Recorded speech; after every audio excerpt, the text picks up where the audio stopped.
regression, but there is also a k-nearest neighbor for classification. So how does k-nearest that was for k we saw for classification, and now we have to see for regression problem. Let us take an example where k-nearest neighbor is applied for regression. We have a college, let us say, and that college is reviewing applications for of multiple students who would like to take admission into that college. So the college checks their age and their IQ, and it gives a rating from 0 to 100, and it has received maybe 10,000 applications, and whatever the data is collected, it is given in the form of table. Let us say that the college has then called each and every candidate, and it has, based on the telephonic interview of, they have collected the age and IQ, and they have given the rating. This is a regression problem.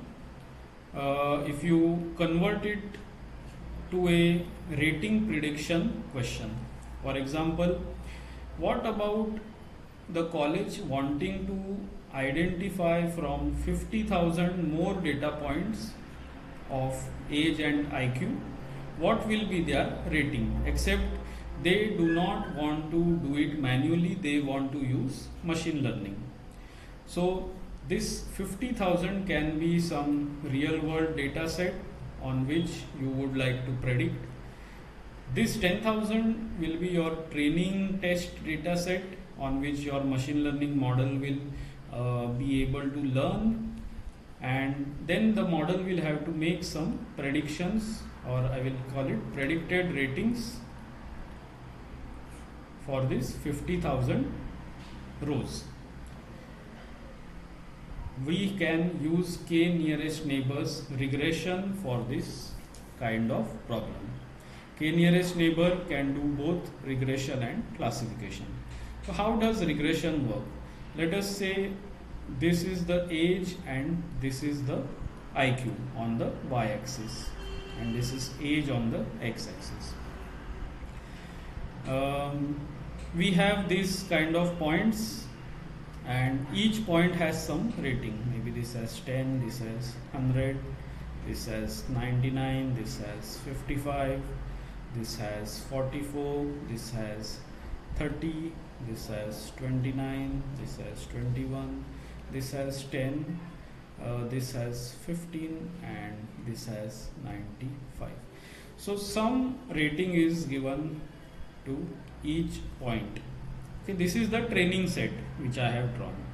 Let us say we have got a new data point from this 50,000. If I plot it, it comes here. Now I want to make the predicted ratings for this data point. I keep k as 5. So any of the closest 5 neighbors are selected, which can be this, this, this, this, and this. And what is the rating of these 5 neighbors? The first is 30, then we have 29, then we have 55, then we have 100, and then we have 75. So the predicted rating will be the average of these 5 points. Whatever is the average, let us say the average is 45.5. So the average of this point, rating of this point is 48 plus 5. That is the prediction of the k-nearest neighbor model, because we have put k equal to 5. So k-nearest model, in simple words, it looks at the neighborhood, and if there is classification, then it does majority voting. If there is regression, it does the average of those neighborhood points. That is how k-nearest neighbor will work. And we have seen how it calculates the distance and identifies the closest neighbors. Let us summarize this in our next